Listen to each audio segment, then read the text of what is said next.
Today's guest grew his business 2,300% in the past 12 months and expanded from 5 countries to over 85 and counting. If you're curious on how to grow your business, especially internationally, you're going to love this interview.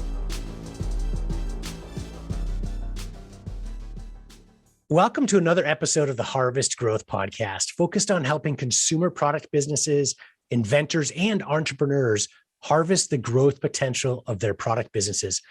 Today, I'm really excited to be speaking with Paul O'Brien. He's the CEO of AirPhysio.com. He's going to explain this product much better than I can, but I'm really excited about this. It's a really cool technology that was developed in Australia, as you'll quickly pick up in our conversation, but is now in 100 countries, and he's seen great success. And we're going to talk a lot about how he achieved some of that success. But first, I'm going to dive into the product itself. Paul, welcome to the show. Thanks so much for taking the time today. Thanks, John. I'm honored to be on the show too. So tell us about AirPhysio, about the product. If you can describe it and tell what it does to our audience. Sure. AirPhysio is a handheld respiratory therapy device. It's actually designed to help to clear mucus out and improve the actual lung capacity, and uses a process similar to our cough mechanism, just to simply build pressure, release it, to help to get everything out that's blocking up the airways and helps to breathe easier. And on the website, it talks about a few different core uses, one of which is asthma, and there's a couple of others. I have asthma myself and use, a prescription puffer. As I understand it, your device does not have medication, or it doesn't need to be refilled. It's more mechanical, right? That's exactly right. It actually uses your own breath to power it, to actually help you to breathe out. And you're blowing into the device instead of breathing in. And that itself actually helps to do the whole clearance process of the mucus. So it's a mechanical medical device. So I got to better understand this a little bit. Once you finish this process, it kind of clears up your mucus. So do you tend to cough up a little bit after usage, or it comes out kind of naturally? Some people actually cough it at the end of using it. Others that actually use the normal process. So we actually swallow between 20 to 30 mils of mucus per day, and that's a part of our clearance process. So you use the process within the lungs called mucociliary escalator, and that's actually mucus sitting on top of hairs that captures everything we breathe in and actually transports it to the throat to either swallow it or cough it out naturally. So some people within 5 minutes of using the device will start coughing. Others might take up to half an hour. Others may not actually cough at all. It depends on where the blockages are within the chest to help to clear it out and get it going.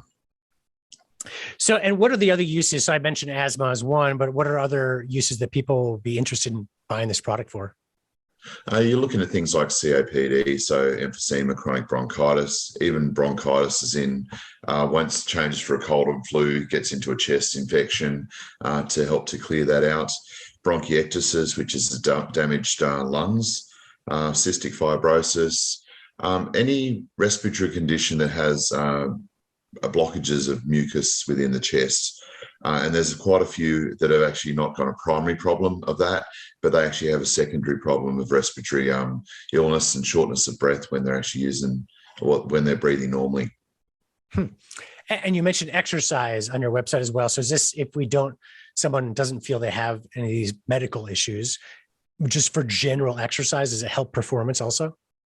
Yeah, what it actually does is it optimizes the lung capacity and the actual clearance process. So you're actually improving the oxygen delivery system down to the actual alveoli, the air sacs, where it does all the transfer to the blood.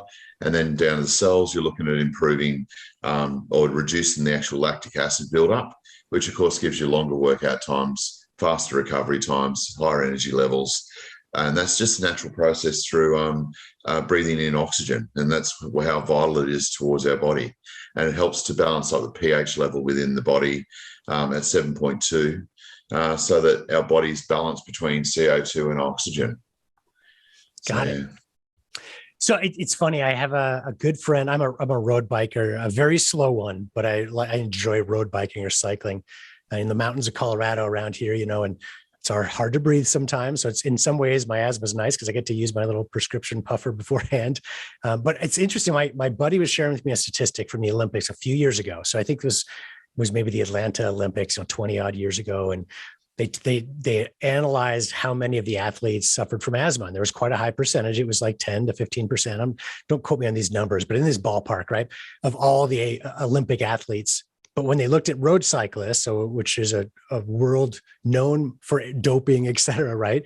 It was like 90+% of the road cyclists competing in the Olympics had asthma, right? So at least supposedly, right? So they could take this prescription puffer, but it just goes to show, again, for them, it's about opening up their airwaves with a drug. This can do something, I imagine, mechanically somewhat similar, right? So just being able to help us breathe better, whatever our activities might be, right?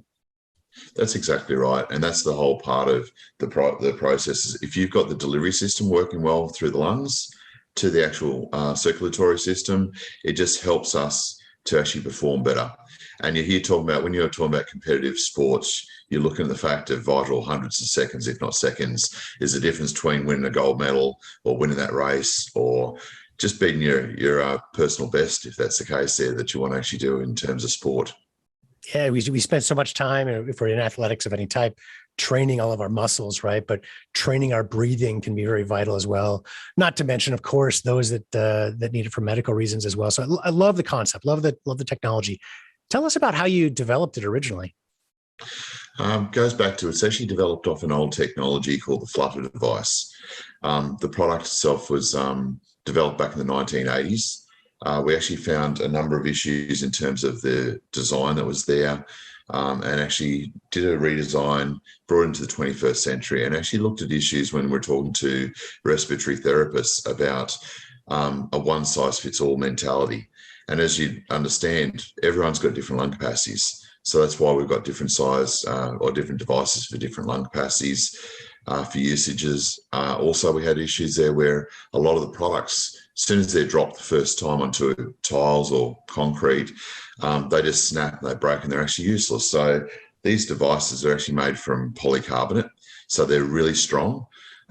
We actually test them by dropping them 1.5 meters 5 times onto concrete to see if they even crack. And that's actually tested before it even goes into assembly and production to inspect the quality of it as well. And we just found that if it passes that, we can throw the box and the device from a 2-story building and it'll just bounce and it won't crack at all. So quality is such a key part, especially when you're shipping around the world.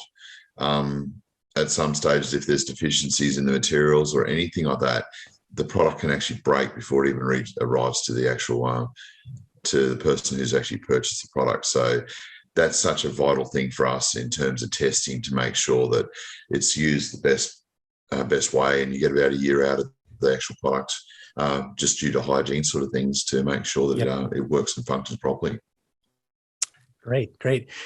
Yeah, it's what a cool design. I think you made a good point that I'd like to bring out for our audience, where I get a lot of questions. We deal with a lot of inventions and new product launches, and in my core business, we've launched hundreds of products for clients over the years. And so people approach me all the time like, hey, I'd love to do that, I just don't have an idea for something new. And you talked about how this, like many products, it's an improvement over something that did exist back in the 1980s. And so often that's the case. This world, we don't need to create amazing inventions from scratch, and really almost nothing is, right? It's about finding sometimes a technology that may already exist, but can be improved upon. You can improve the functionality, durability, performance, et cetera. But look for, such advice for our audience, look for some old technologies that it's time to replace, fix, improve, or whatever it might be. And you can come out with something now that is so much better and really improve that technology. So that's a great example to bring up. Yeah, and a key part of that is actually to talk to the people who are using it, the people who refer it. So in our case, it was actually respiratory therapists in hospitals and stuff, and actually understanding what does work, what doesn't work, what the problems are. As soon as you actually identify the gaps of what is required, it actually helps you to redesign it to make it better for everyone that's actually needs the product and can use it. Now, let's shift gears a little bit. I'd love to talk about the marketing, some of the success. A lot of our audience, this is what they want to hear. Also, great to understand the product. Now you've got this cool idea. How did you make it into such a great success? So let's dive down that road a little bit. You shared with me right before we started this interview some of the success you've had recently. If you wouldn't mind sharing with the audience some of what growth have you seen over the past year and a half? Well, once the actual COVID hit back in March 2020, one of the things we end up doing was we end up having the situation there where the mindset of people actually changed a bit. It was more about lung health and making sure that they're actually prepared in case they actually contracted COVID. So the second half of March, we're already doing B2C marketing, so straight to consumers. And on top of that, we've been doing B2B marketing, which is selling directly to distributors and a distribution basic expansion model that we were going through there. We're using things like Facebook, Instagram, which was a key component. It was a way of getting out there and doing proactive marketing because when it came to consumers and the general populace, these products have been hidden within hospitals for so long. And what we had to do is you can't use something like Google, which is actually requiring demand for the product because there wasn't anyone searching online for the product because they didn't know about it. So we had to go down a proactive marketing campaign, which meant using social media marketing to get the demand out there and let people know that the product was there. And that was extremely successful. We then had the situation in January last year. We brought on an affiliate marketing company and pretty much the sales even exploded further. So we're actually having growth, went from basically January, February 2020 from 1 to 2,000 devices a month to a consistent 5,000 a month in March, April, May, and some of that was due to expanding into other countries. By the time we hit December, we're up to about 10,000 a month, then basically 18,000 January, and then basically we had explosive growth there, and that's what we're talking about. Within 12 months, we actually had 2,300% growth from basically the previous financial year. We actually were able to expand from 5 countries to 85. And then basically the situation was because of the demand, we had to start employing a lot of people. We went from 15 staff to 130 in the space of 18 months. So it's a very big learning experience, and there was a lot of hoops and things we had to jump through as we went through over time. That's great. Well, congratulations on that tremendous growth and really capitalizing on seeing an opportunity to help people right through such a hard time with COVID with a device that can help against the ailment or strengthen yourself, if you're to contract it or whatever it might be. So, there's ways to help the world and really grow a business at the same time. So that's fantastic. Have you noticed much of a difference? So I get a lot of questions on international marketing. So a lot of our listeners, a lot of our audience and our clients as well start in the US and go abroad for us, right? Overseas to Australia, England, and then also non-English speaking countries all over the world. Obviously you started in Australia and came towards us, but also 84 other countries. What differences have you found? Let's talk specifically from Australia to maybe the US. So you've got a presence in the US the last couple of years as well and growing that. What differences you see, whether it's those 2 countries or others, that you've had to adjust for to be successful as you go into so many other markets? There's been a lot of changes in the last 12 months globally. So, for example, January 2021, with Brexit being brought into Europe alone, they changed from a CE model where if you had the CE medical certification, you had to get CA UK certification, which meant that you pretty much separated UK from Europe alone. That was the first step in January. Then basically even July last year, fulfillment within those regions in Europe and UK, you had to have a company set up with a VAT and EORI number to basically be able to even do fulfillment out of those regions alone. So there's been a lot of changes in requirements in different countries, different regions. Even in the US, there's been changes for getting product into the US as well too. And there's so many different things in relation to the requirements that have been required. From Australia's perspective, with India, they've just actually opened up a free trade agreement between India and Australia, which actually means that the duties and taxes for distributors to be able to buy in those countries are actually making life a lot easier.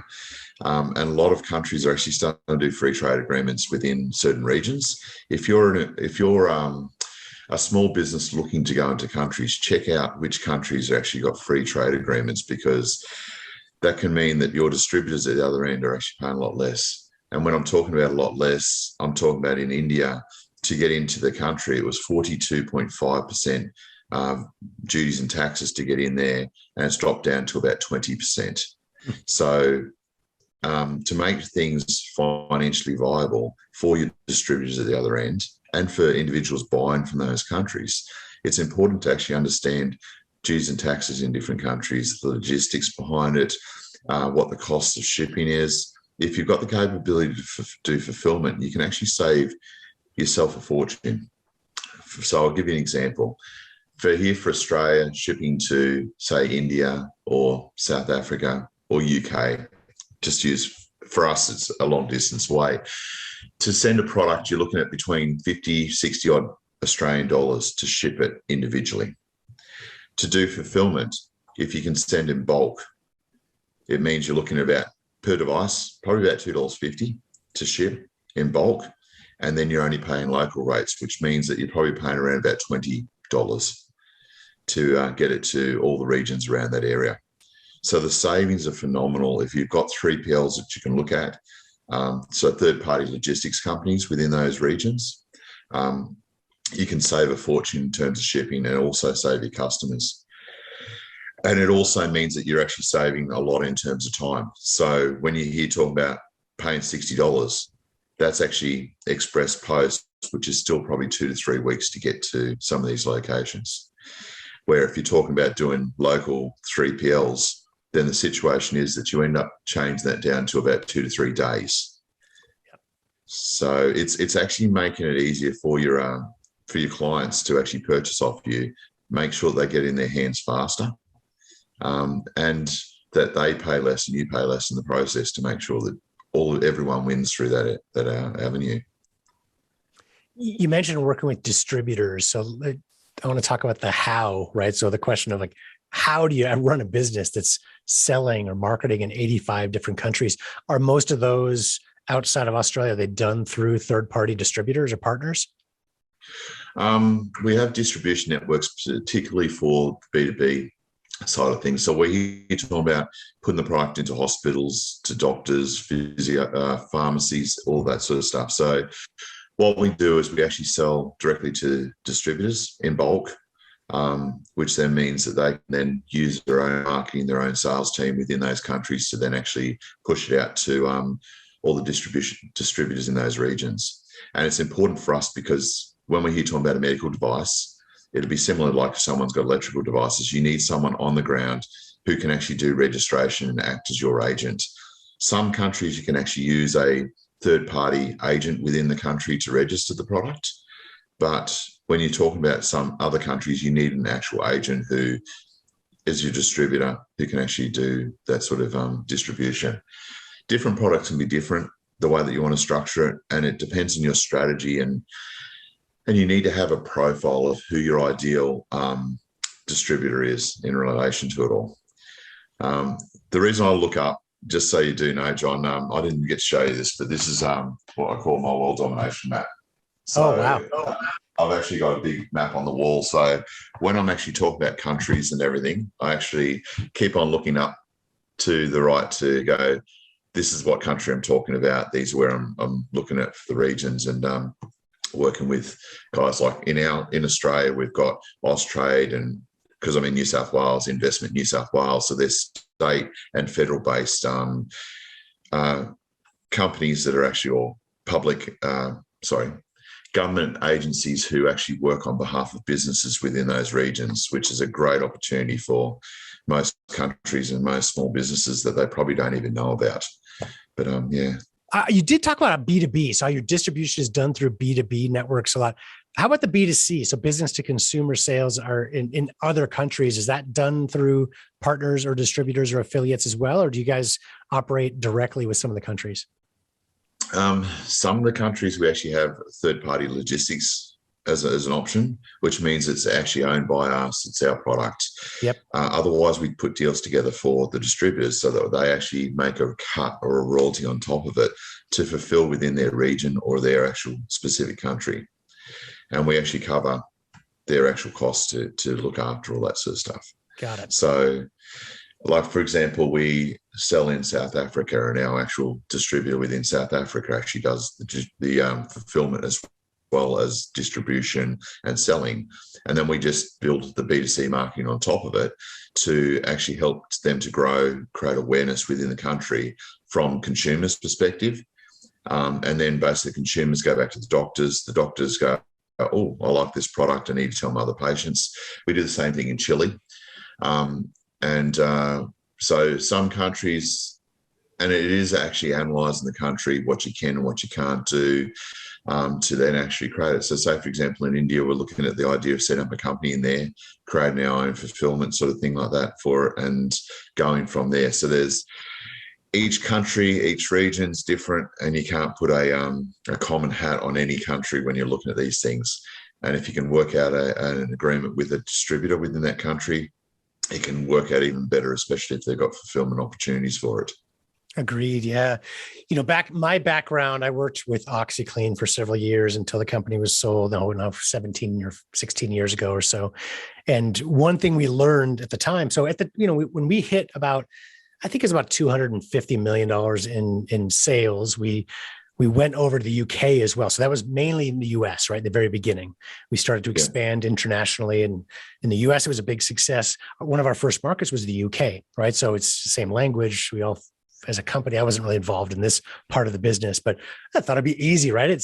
They speak English, we speak English, but and it's not like a medical device. Like you have to deal with, we have to deal with the claims and that kind of stuff. So thinking it would be easy, but after just toil and loss of money and difficulty, finally we realized as a company, it was just so much easier to go to this distribution model, at least in the beginning, right? So I think how you described it for some markets like India, learn it through distributors. And then as it grows, like, hey man, if this is one of our big markets, it's working really well, maybe take some of that back in. But it's a great way to grow for small businesses, especially, is find those distribution partners in other markets. They know the market, they know how to do it. They can get you through all the red tape, as it were, in each individual country and really help you grow. So it's a great model to go. Not for every country. It has to be a decision made, like you said.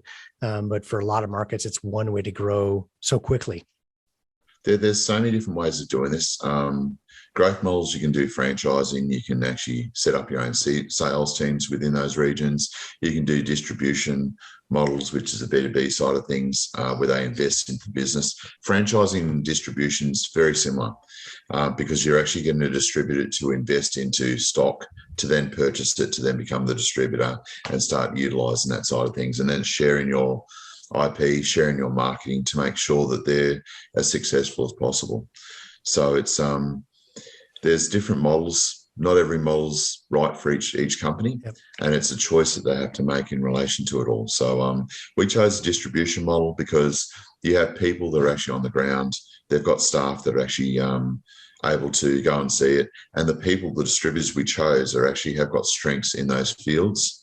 The profile is whatever you're successful within that region, it allows you to put that profile together and then tick off a box and have a selection process for your distributors. Because if they don't meet that distribution model and the profile, then more than likely you haven't chosen the right distributor when you go into those countries. Right. Agreed. So Paul, are there any resources that you recommend, a book or a mentor or a podcast or something that's been helpful for your business? There's two major resources I would actually put in place, and a lot of people probably don't realize this, especially in small business. One is grants. A lot of people don't actually realize that there's grants out there, and the general figure was that about 2% of businesses actually utilize them. There's different types of grants. So you're here looking at the fact of things like monetary grants, where you can actually get extra cash flow into the business. Others are actually assistance, so you can actually use consultants as well. And the other thing is to work with your actual state and your government bodies. So as I mentioned in there, we've actually got Austrade, which is the Australian, they're the national representative body. They actually have agents in every country around the world for Australia. I haven't actually checked into US requirements and that, but there's bound to be a federal and an actual state-based assistance program for small businesses, so that if they're looking to export and expand, utilize them to the best ability. Some of the help you can actually get from them includes things like not only just assistance in getting there and contacts, but you're looking at legal assistance, accounting assistance, distributors, wholesalers that you can get in there. We've actually used Austrade and Investment New South Wales for even helping our distributors within the region, saying we need contacts within the public and private health system who support and actually do a procurement for those hospitals. Can you put our distributors in contact with them?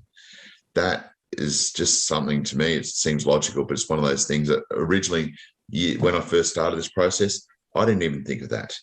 So now it's one of those things we utilize as much as possible. But it's, if any business wants to grow and help to keep cash flow and grow without having to borrow or without investment, that can actually give you so much more money to actually run the business and so much more support that you probably never would have thought of.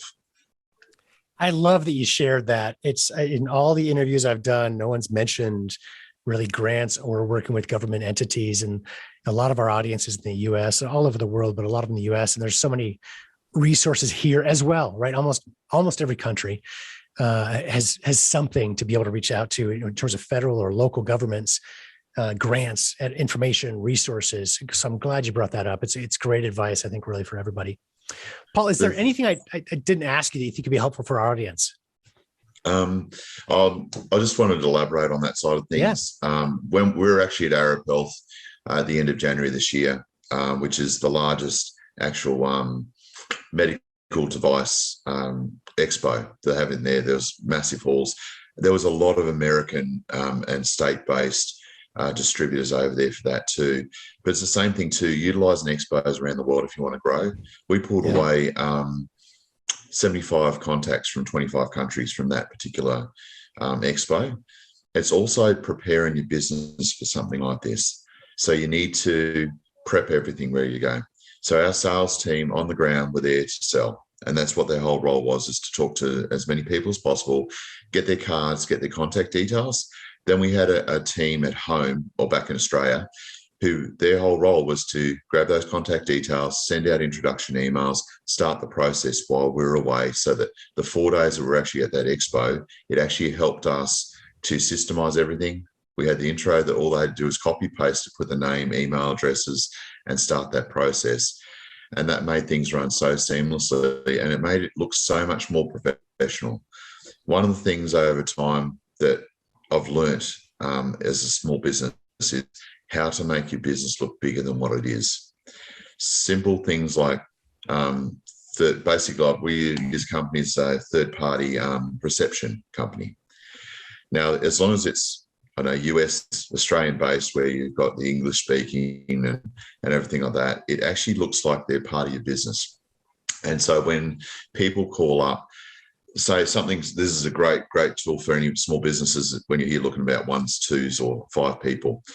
They call up, they get the details of the person. They say, look, they're currently unavailable. Do you mind if I actually get in contact with them, get them to contact you? They send you a text and email with the person's contact details. That person doesn't expect you to call straight back.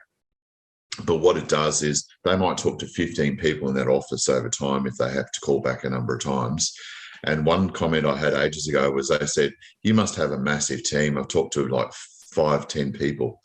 And so that alone then gives you that ability that if you're in meetings or you're trying to fulfill orders or whatever you need to do, you can actually call the person back in your own time, prepare yourself, get a good idea about what you need to say to them beforehand.